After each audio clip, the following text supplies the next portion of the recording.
Check this out. Driver's seat is in the middle. This is the key. And I put that right there, like click, and also down here. That opens the back door. That's a V16 engine at the back. Look at this.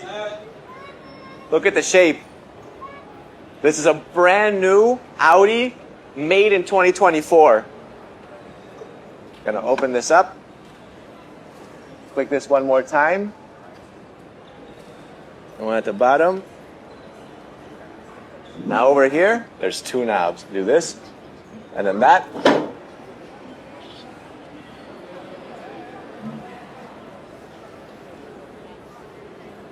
Boot space. And that's the engine bay.